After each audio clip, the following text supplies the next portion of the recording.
আসসালামু আলাইকুম স্যার। ওয়ালাইকুম আসসালাম।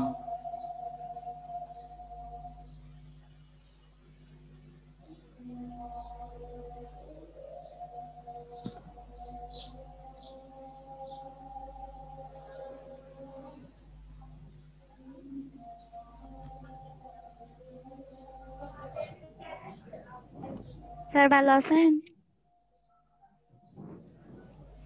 আলহামদুলিল্লাহ, তুমি ভালো আছো? জি হ্যাঁ স্যার। স্যার। আচ্ছা, এটা কি তোমার নামটা দেখা যাচ্ছে না অবশ্য, রীতি নাকি? হ্যাঁ স্যার। তুমি এরকম খুব খুব হয়ে গেল কেন? বাংলা লিখছো না নাকি? আসলে এই কয়েকটা ক্লাস এইভাবেই করছি তো। দাঁড়ান দিচ্ছি। নাম দিয়ে রাখলে স্যার খালি প্রশ্ন জিজ্ঞেস করে সেই জন্য। ওখানে নাম লিখে রাখো যে প্রশ্ন জিজ্ঞেস করিয়া লজ্জা দিবেন না, ওইটা লিখে রাখো।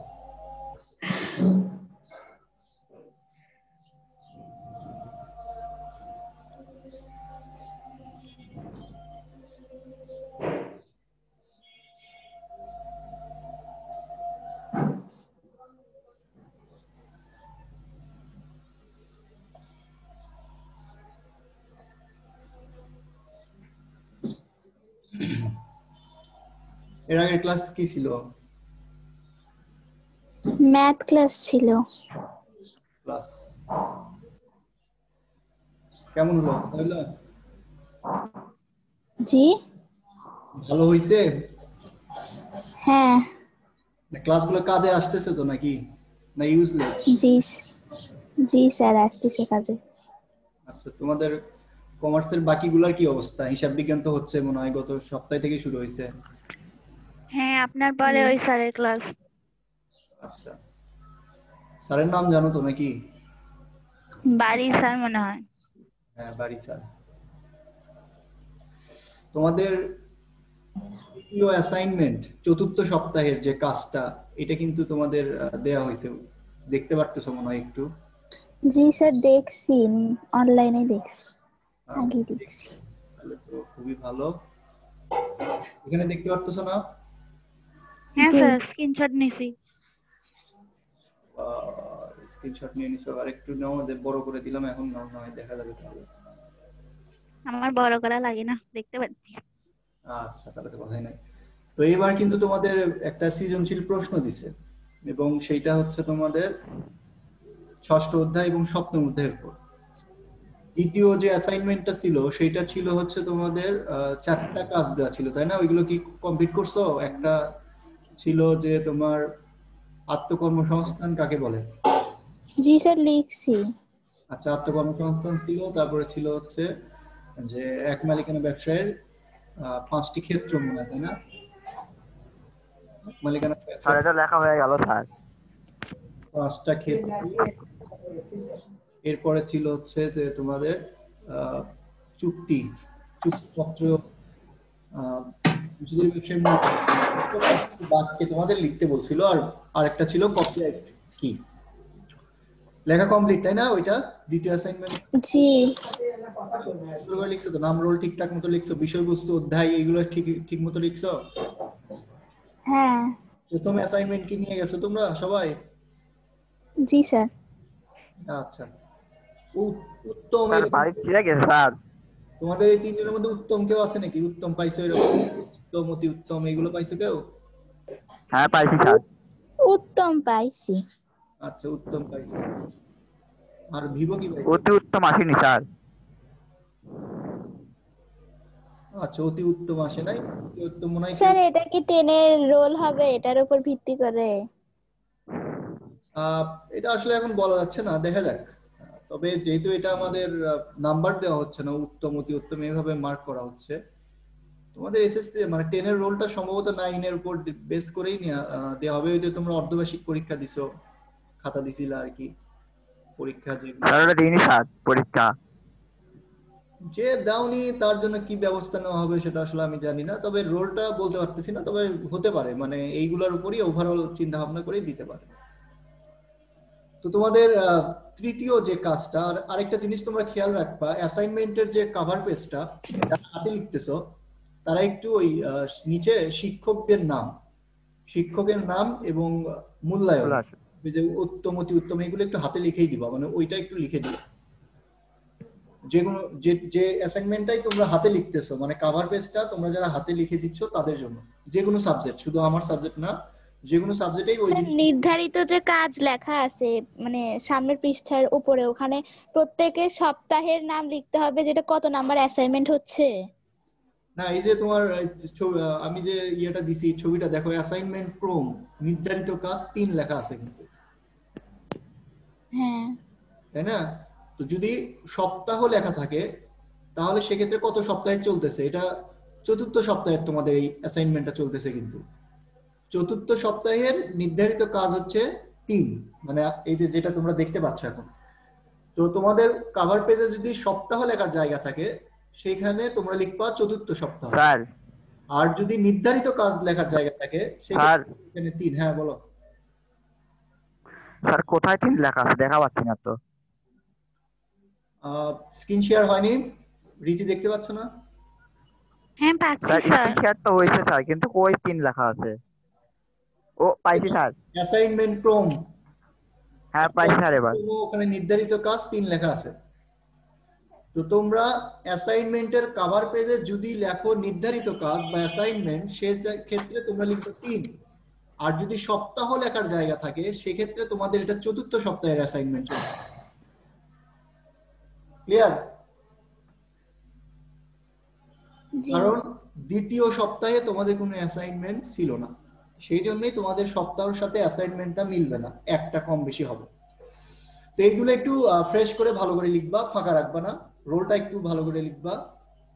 আর পাশাপাশি ওই যে বললাম, যদি হাতে লিখতে চাও হাতে লিখে কভার পেজ করলে কোনো সমস্যা নাই, কিন্তু ওই জায়গাটা একটু রাখবা, বিষয় শিক্ষকের নাম, স্বাক্ষর এবং হচ্ছে মূল্যায়নের জায়গা উত্তম, অতি উত্তম, ভালো, অগ্রগতির প্রয়োজন, এইগুলা কিছু ধাপ লিখে রাখবা, যাতে আমরা একটু টিক দিলেই বুঝতে পারো তোমরা, না হলে আমাদের একটু লিখতে হয় আর কি, তোমরা লিখে দিলে একটু ভালো হয়।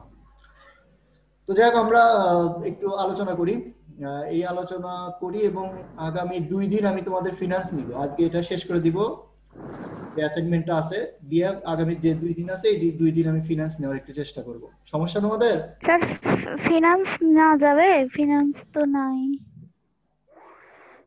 স্যার নেন স্যার, নিলে স্যার আগাই যাবে। আচ্ছা, উদ্যোগের যে বিষয়বস্তু আছে এগুলো আজকে শেষ হয়ে যাবে, মানে অ্যাসাইনমেন্টের যেটা, বাকি 2 দিন অযথা মানে মানে ক্লাসটা না বাড়ায় আমরা যদি একটু ফিনান্স নেই তোমাদের জন্য হয়তো বা উপকার হতে পারে। এখন তোমাদের যদি সমস্যা থাকে তাহলে নিব না। কি সমস্যা স্যার? আপনি নিতে পারবেন আর আমরা ক্লাস করতে পারবো না?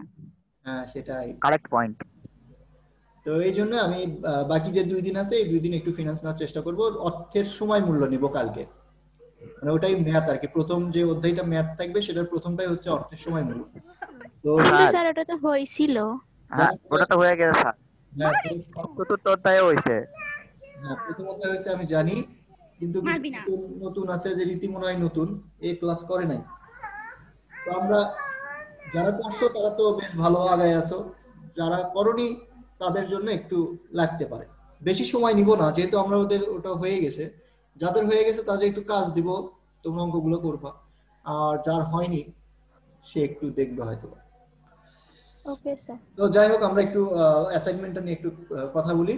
সেটা হচ্ছে এখানে 6ষ্ঠ অধ্যায় দেওয়া আছে ব্যবসায় পরিকল্পনা। তোমাদের প্রথম দিন আমি বলছিলাম যে কোনো কিছু কাজ করতে গেলে সেই কাজের পরিকল্পনা করা সেই কাজ সম্পূর্ণ করার অর্ধেক।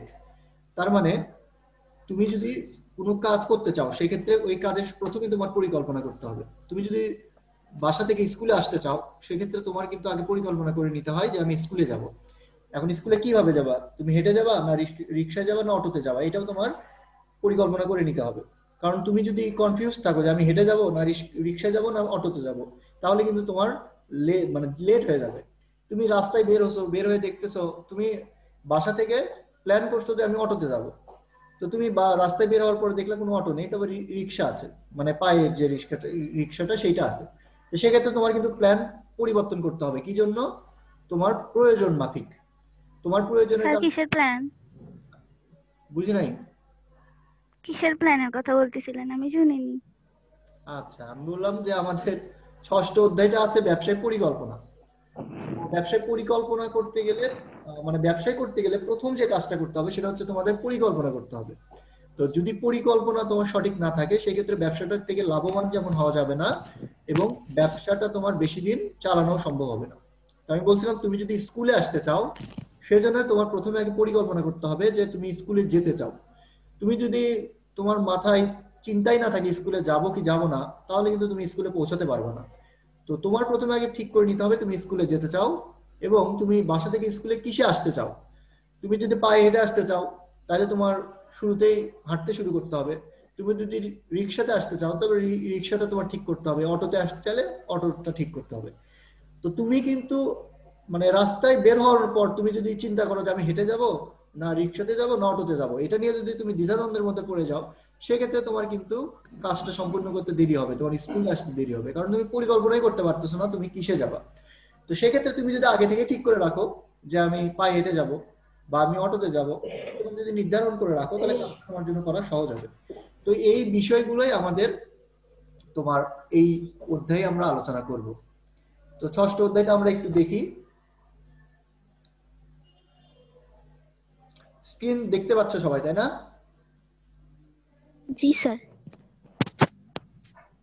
আজকে কামরুল কেন জানি নাই, ঘটনা জানো নাকি? ও কোনো ক্লাসই করে না। কোন ক্লাস মানে আমার ক্লাসে তো মোটামুটি ছিল আগে থেকেই। আপনি একবার দেখেইনি রুটিনে, সেই জন্য আসেনি। না দেখার না, ফার্স্টের কয়েকটা ক্লাসে ছিল, জানি না। স্যার ওর মনে নেট প্রবলেম।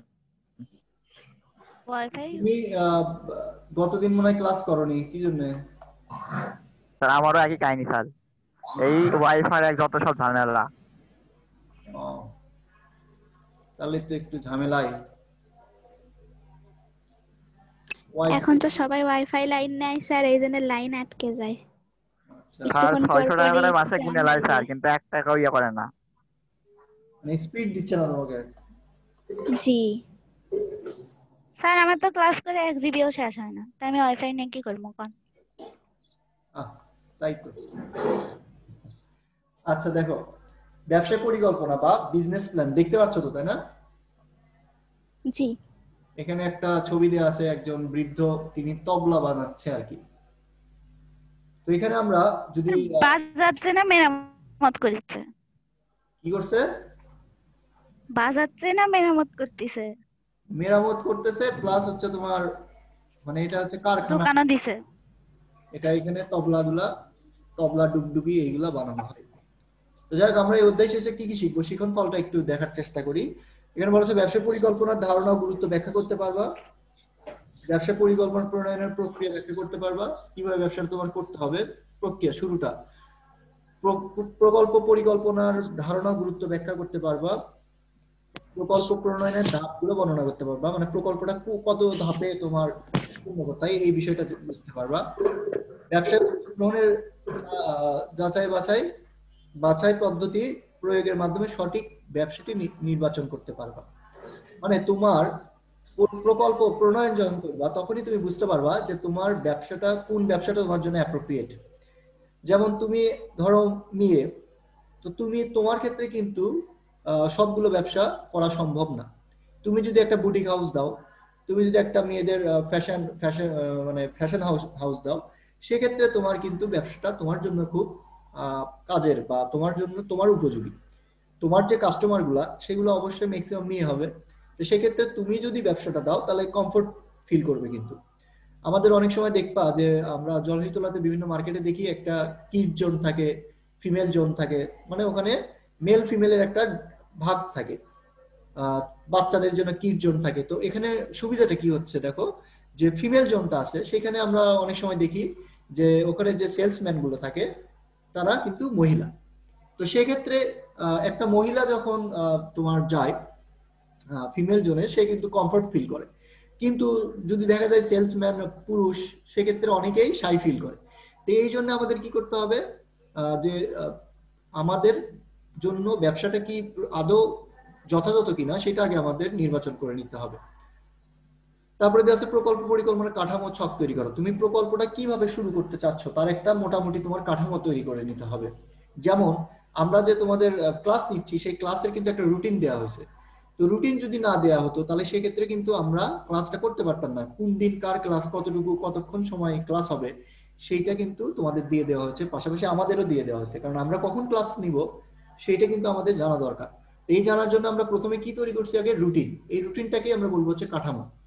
তো তুমি যখন ব্যবসা পরিকল্পনা করবা সেক্ষেত্রে তোমার ব্যবসার পুরো ব্যবসাটার কাঠামোটাকে আগে তোমার তৈরি করে নিতে হবে, যে তুমি কোনটার পরে কোনটা করতে চাচ্ছ, কতটুকু মূলধন বিনিয়োগ করতে চাচ্ছ, কোথায় কত টাকা বিনিয়োগ করবা, এইটার একটা মোটামুটি কাঠামো তোমার দাঁড় করাতে হবে সবার প্রথমে।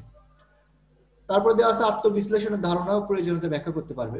আত্মবিশ্লেষণ মানে কি, যারা ব্যবসা প্রতিষ্ঠান দিয়েছে অলরেডি, মানে যারা ব্যবসা করছে তাদের বিভিন্ন সময় তারা কিন্তু ফেল হয়েছে, মানে তাদেরও এক সময় মানে ব্যবসায় খারাপ সময় গেছে। তো এই যে খারাপ সময় কেন গেছে, তাদের অভিজ্ঞতা কি বলে, এইগুলা নিয়ে আমরা আলোচনা করব, মানে আত্মবিশ্লেষণ করতে পারবো, নিজের বিশ্লেষণটা করতে পারবো। আত্মবিশ্লেষণ পদ্ধতিটা ধারাবাহিকভাবে বর্ণনা করতে পারবো।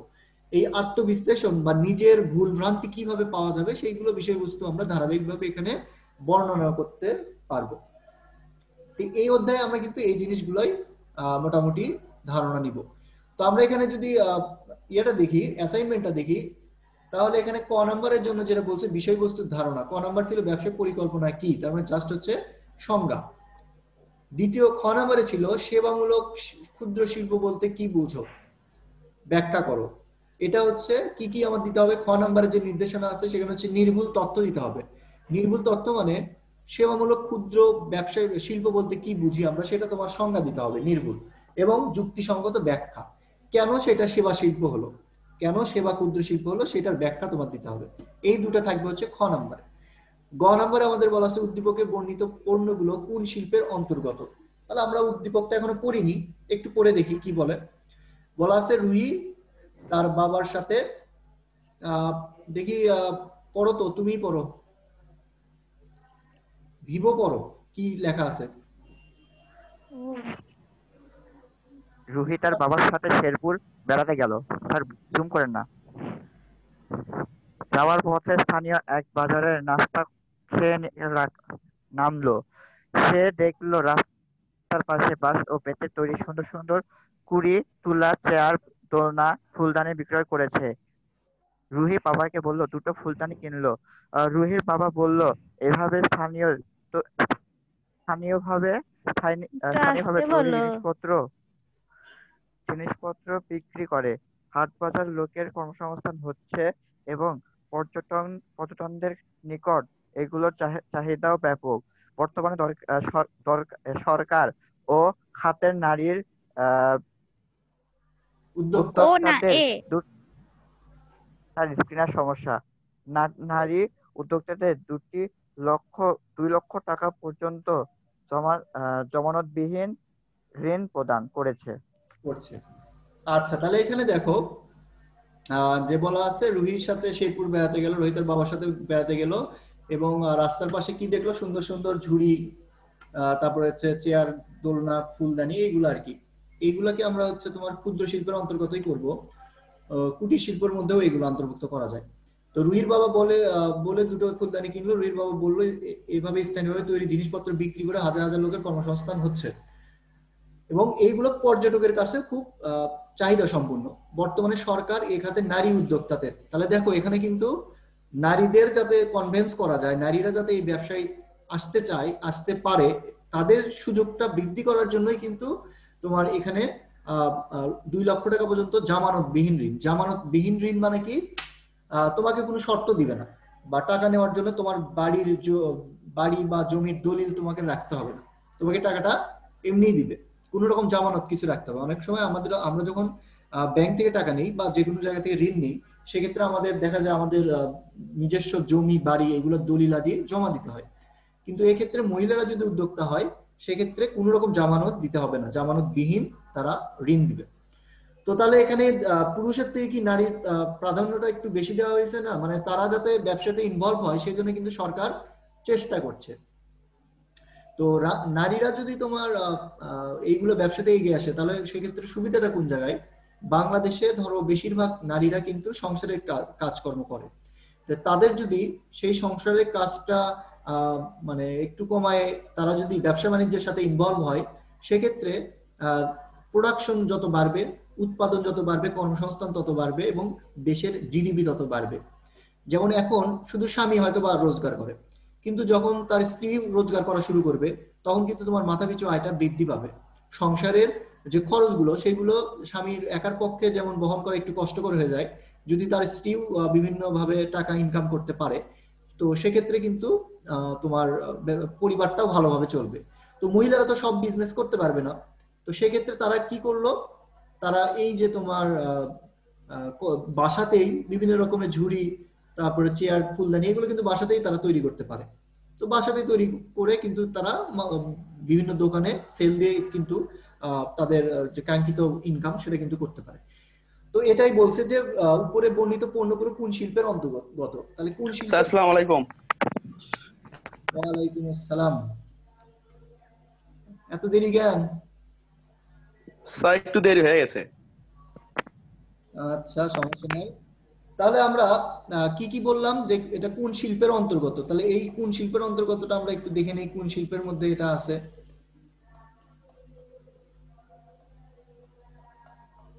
কুটির শিল্প স্যার। হ্যাঁ, কুটির শিল্প, ক্ষুদ্র কুটির শিল্প আর কি। এই যে চেয়ার, বেদ তৈরি করা, এইগুলোকে আমরা বলবো ক্ষুদ্র ও কুটির শিল্প। তো এখানে দেখো আমাদের ব্যবসা চিহ্নিতকরণ, মানে কোনটা কোন ব্যবসা, কোনটা কোন ব্যবসার মধ্যে অন্তর্গত। তো মহিলাদের নিয়ে কাজ করেই কিন্তু তোমার সব সময় দেখা যাবে যে তুমি লাভবান বেশি হলো। কারণ ওই যে বলছিলাম যে টিএমএসএস বা ঠেঙ্গামারা মহিলা সবুজ সংঘ যেটা, তো সেইখানে কিন্তু মহিলাদের নিয়ে কাজ করা হচ্ছে এবং ওইখানে সেলাই মেশিন মহিলাদের দেওয়া হয় যাতে তারা বাসায় বসে কাপড় তৈরি করতে পারে এবং এই কাপড়গুলো তৈরি হওয়ার পরে তারা আবার নিজেরা নিয়ে এসে তোমার এই যে বিভিন্ন বুটিক হাউসে বিক্রি করে। জহরতলায় দেখবা অনেক বুটিক হাউসে কিন্তু মহিলারা নিজেরাই সেলসম্যান, মানে বিক্রি করতেছে।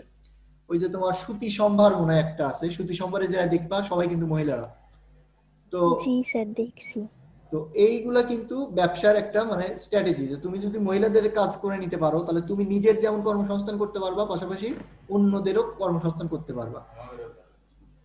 তো এইগুলা আমাদের কিন্তু কাজ করতে হবে। তো আমরা বললাম যে যেটা যে শিল্পের কথা বললাম যে ক্ষুদ্র ও কুটির শিল্প, যেটা আমাদের অ্যাসাইনমেন্টে ছিল যে উদ্দীপকে বর্ণিত পণ্যগুলো কোন শিল্পের অন্তর্গত বর্ণনা করো। তাহলে এটা কিন্তু এই যে বাংলাদেশের যে শিল্প, এই অধ্যায়ে আমরা পাবো বাংলাদেশের শিল্প, সেই অধ্যায়ে আমরা ওই কোন শিল্পের আওতাধীন সেটা আমরা পেয়ে যাব। আমি কি দেখাই দিব না তোমরা খুঁজে পাবা? এই যে দেখো এখানে আছে উৎপাদনমুখী শিল্প। তো উৎপাদনমুখী শিল্প আমাদের এটা না, এই যে সেবা শিল্প আমাদের কিন্তু ওখানে একটা দিছিল, সেবা শিল্প কাকে বলে, সেবামূলক ক্ষুদ্র শিল্প বলতে কি বুঝায়। তাহলে এখানে যে সেবা শিল্প থেকে তোমরা কিন্তু এটা সংজ্ঞাটা পেয়ে যাবা যে সেবা শিল্প কোনটা বলে। এই যে এটা হচ্ছে তোমার কুটির শিল্প। তো কুটির শিল্পটা আমরা এই যে এখানে দেখো ভাগ করে দেওয়া আছে, যে দেখতে পাচ্ছ ফুলের টপ, ফুলদানি, হাড়ি, কলসি, তৈজসপত্র, তারপরে দেখো যে বাঁশ ও বেত শিল্প কোনগুলো, ঝুড়ি, ফুলদানি, ডালা, কুলা। তার মানে আমাদের ওটা কি বাঁশ ও বেত শিল্প কিন্তু। একমত সবাই? কুটির শিল্প লিখলে হবে না, বাঁশ ও বেত শিল্প না, কুটির শিল্পের মধ্যে আবার ভাগ আছে, ঠিক আছে? কুটির শিল্পে ভাগ করে লিখতে হবে যে কুটির শিল্পের মধ্যে এই ধরনটা। হ্যাঁ, ধরনটা। তো তুমি কুটির শিল্পের একটা সাব পয়েন্ট আর কি, যে কুটির শিল্পের অন্তর্ভুক্ত বাঁশ ও বেত শিল্পে এইগুলা পণ্য আমরা পেয়ে থাকি। বাঁশ ও বেত দিয়ে তৈরি এই শিল্পগুলো আমরা পেয়ে থাকি, কুটির শিল্পের অন্তর্গত, এভাবে লিখি। তো তারপরে বলা ছিল যে উদ্দীপকে প্রদত্ত তথ্য মতে এই খাতের বিকাশ সম্ভব বলে মনে করো কি, মানে এই শিল্পটা নিয়ে কাজ করলে কি কোনো সম্ভাবনা আছে দেশের, মানে এখান থেকে কি ইনকাম করা সম্ভব? জি স্যার, সম্ভব। এটা আমরা এটা কোথায় পাবো? আমরা পাবো এই যে বাংলাদেশের অর্থনীতিতে কুটির ও ক্ষুদ্র মাঝারি শিল্পের অবদান। তাহলে বাংলাদেশে এটা অবদান রাখছে বিধায় এখান থেকে কিন্তু আমাদের তোমার উন্নয়ন করা সম্ভব। যেমন এই স্ট্যাটিস্টিক দেখলে বুঝতে পারবা যে মোট ক্ষুদ্র শিল্পের পরিমাণ হচ্ছে তোমার 93,000 সামথিং, আর কুটির শিল্পের পরিমাণ দেখো 6,36,000। তাহলে কোনটা বেশি? 6 লক্ষ কুটির শিল্পতে লোকজন বেশি ইনভেস্ট করতেছে এবং এখান থেকে মানুষ কিন্তু লাভবান হচ্ছে। তাহলে আমরা যদি এই শিল্পটাকে বাঁচায় রাখতে চাই, বিকাশ করতে চাই, সেক্ষেত্রে কিন্তু এই যে কি কি করতে হবে এই জিনিসগুলো কিন্তু এখানে দিয়ে দেওয়া আছে। তাহলে এইগুলো কি আমরা লিখতে পারবো না? জি স্যার স্যার, এত বড় লেখাই লাগবে? জি স্যার। মাঝখান থেকে একটু একটু বাদ দিয়ে। বাদ দিয়ে মানে এই যে তোমাকে এখানে নির্দেশনা দিয়ে আছে। গ নম্বরে বলছে আমাদের কি কি লিখতে হবে। গ নম্বরে বলছে পাঠ্যপুস্তকের বিষয়বস্তুর সাথে উদ্দীপকের সংযোগ সাধন করতে হবে। মানে আমরা গ নম্বরে কি বললাম, বর্ণিত পণ্য কোন শিল্পের অন্তর্গত, তাই না? স্যার এটা আমাদের এইবার অ্যাসাইনমেন্টের দেখা দিচ্ছেন না? হ্যাঁ, চতুর্থ সপ্তাহের তৃতীয় অ্যাসাইনমেন্ট এটা। স্যার তৃতীয় সপ্তাহটা না? না, এটা সপ্তাহ চলবে তোমার চতুর্থ, কিন্তু অ্যাসাইনমেন্টটা হচ্ছে তোমার তৃতীয়। এই ও আচ্ছা, মঙ্গলবারের পরের মঙ্গলবার যেটা জমা দিতে হবে দেখো লেখা সেটা। আছে নির্ধারিত কাজ 3, বুঝতে পারছি। কিন্তু আমাদের সপ্তাহটা চলতেছে হচ্ছে চতুর্থ। তো তোমাদের অ্যাসাইনমেন্ট আমি বলছি কভার পেজে যদি নির্ধারিত কাজের জায়গা থাকে সেক্ষেত্রে লিখবা 3, আর যদি সপ্তাহের কথা উল্লেখ থাকে তাহলে ওখানে লিখবা 4। সপ্তাহ 4, তো সপ্তাহ লেখা থাকে না, নির্ধারিত কাজ লেখা থাকে 1 2 এরকম। 3। তাহলে তোমাদের নির্ধারিত কাজটা লিখতে হবে কিন্তু 3, 4 না। Okay sir.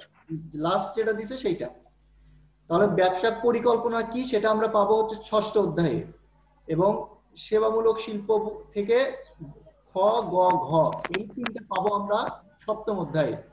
এই যে এখান থেকে শুরু হবে, তোমাদের 86 পেজ থেকে এই জিনিসগুলা পাবা। দেখতে পাচ্ছ তো নাকি? জি স্যার। জি স্যার। আচ্ছা, এইভাবে একটু লেখার চেষ্টা করো। আর যদি কোনো সমস্যা থাকে আমি সামনের দিন আবার দেখবো। তোমাদের এখন মনে হয় অ্যাকাউন্টিং ক্লাস হবে। জি সামনের হ্যাঁ দিন স্যার। আপনি ফিনান্স করাবেন? ফিনান্সটা নিয়ে আসি, ফিনান্স করাবে এটা স্যার, নিয়ে ব্যবসা উদ্যোগ করাবে না? ফিনান্সটা একটু সমস্যা থাকলে দেখাই দিব, আগে এটা শেষ করে দিব আর কি। কালকে এটা নিয়ে একটু আলোচনা করে তারপরে ফিনান্স একটু দেখাই দিব। ব্যবসা উদ্যোগ করাবেন না স্যার কালকে? স্যার ব্যবসা উদ্যোগ করো, ওটা দেখাই দিয়ে তারপরে ফিনান্স ধরুন। ফিনান্স নিয়ে একটু আলোচনা করবো। আচ্ছা স্যার ঠিক আমার আছে। কথাটা একটু স্যার আমার কথাটা একটু শুনেন। হ্যাঁ বলো। স্যার আপনি যে কাজটা করালেন স্যার, আমার তো মনে হচ্ছে স্যার এটা গুগল ক্লাসরুমে দেয়নি স্যার, ভিন্ন দিছে। এই সপ্তাহ জমা দেওয়ার এই আগের দিন সপ্তাহের দিবে। টানারে এটা সামনের সপ্তাহটা আগেই দেখালো। এটা এটা আমরা যেটা ও। করতেছি তোমাদের এটা হলো যে দ্বিতীয় অ্যাসাইনমেন্ট, অর্থাৎ তৃতীয় সপ্তাহটা করতেছি। আমারও এটা নিয়ে কনফিউশনে পড়ে গেছিলাম। না, এটা না তোমাদের না, আপলোড করেনি এটা আমি। এটা এখনো গুগল ক্লাসরুমে দেয়নি। এটা আমাদের চতুর্থ সপ্তাহের অ্যাসাইনমেন্ট, অর্থাৎ তৃতীয়, নির্ধারিত কাজ তৃতীয়। তোমরা আগে দ্বিতীয়টা শেষ করো, তারপরে আমি এটা নিয়ে স্যার আলোচনা করব। দ্বিতীয় লেখা শেষ হয়েছে। আচ্ছা ঠিক আছে, যাদের হয়নি তারা শেষ করো, কালকে এটা নিয়ে আবার। 24 তারিখে জমা দেওয়া লাগবে তাই না? হ্যাঁ হ্যাঁ 24 তারিখে জমা দেওয়া লাগবে। 24 তারিখের পরের অ্যাসাইনমেন্ট হচ্ছে এইটা। ঠিক আছে, তাহলে তোমরা হ্যাঁ হ্যাঁ হ্যাঁ, এটা 24 তারিখে পরেরটা। এখন অ্যাকাউন্টিং ক্লাস করবে, আমি কেটে দিলাম আর কি, তারপর আবার শুরু হবে নি। আচ্ছা স্যার, আসসালামু আলাইকুম। স্যার আছে কিন্তু, চলে যায় না। স্যার আসসালামু আলাইকুম। ওয়ালাইকুম আসসালাম।